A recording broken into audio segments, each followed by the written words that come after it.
Hi, and welcome to the Business of Being a Virtual Assistant. I'm your host, Tiffany Parson, and you're watching and listening to episode number 211.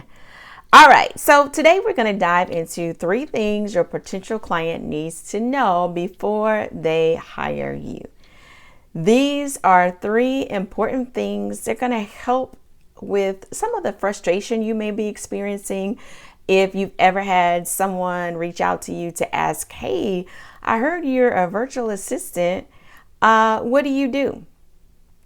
So this for me is like one of those things where I know that if they're asking me what I do, then I haven't made it clear enough what I do. People should not ask, what do you do? They should know. And a virtual assistant shouldn't be all things to all people. Your specific virtual assistant business should not be all things to all people. So it should be clear what types of services you provide. Either you've said it, actually laid it out, or the topics that you talked about in some way, either on social media or a blog, different places like that, how they should know what you do. But we may, we're going to get people that may miss it, or we haven't been putting it out there enough, so they don't know exactly what we do. So it's important that we make it known. So let's say you've been doing that, you make it known what you do, but they, schedule a call. So what would you like, 3 things you would like for them to know beforehand? So let me give you 3 things that will be really helpful for you and what they should know before they come to you. And these will be 3 good questions for you to ask in your own way so that you can get to the answer during your discovery call. Okay, the first one. It's basically why they are there in the first place. So the first thing that clients should know or need to know beforehand is what they want to get as a result of working with you. What do they want to get as a result of hiring you as their virtual assistant? What do they want out of it? Why are they there? And they may automatically ask you, but before they start asking you what do you do, find out what are they looking for, right? Number 2, if they know what they want out of working with a virtual assistant, they know, why they're there, what their needs are, then they're going to know what is needed for that to happen. So what do they need to hand off to you? What do they need to provide? They may have like a general idea of what they need to provide, but specifics you can give them as well.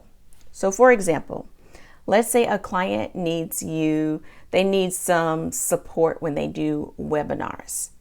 And what they want to get out of that is not having to do double work where they're having to present the webinar, but also be tech support, also send out reminders, also make sure people have their login information. Some people are coming in late, some people can't find their login. This way they're not having to be presenter and back office at the same time. They don't want to do that. So the result they want is to be able to just simply focus on presenting the webinar and know that all the back stuff is being taken care of. If that is the case, they will know what they need to give you in order to make that happen. They'll know, okay, I need to make sure that you have the login or know where to get it to give to people. I'll make sure you have access to the email where people send their requests if they need help. I'll make sure that you have all the details in case anyone asks questions related to the webinar. Some things that they might not know in this category as far as handing off is they might not know it's a good idea to send out a certain number of reminders. It's a good idea to send out the link like minutes, if not seconds before the call starts because people forget. Or just making sure those are set up. Maybe they know that, but maybe they need you to remind them to set those things up. This is where you can contribute to the things that they hand off to you by letting them know. There's some small details that your experience will guide you and help you in. But initially, because they know what they want out of it, they'll know, okay, I need to give you this, this, and this. They may say, is there anything else that you need? And then you'll know, okay, do you have this, this, and that? The last thing, if they know the result that they want to get out of working with you, they know what all they need to give you to make it happen.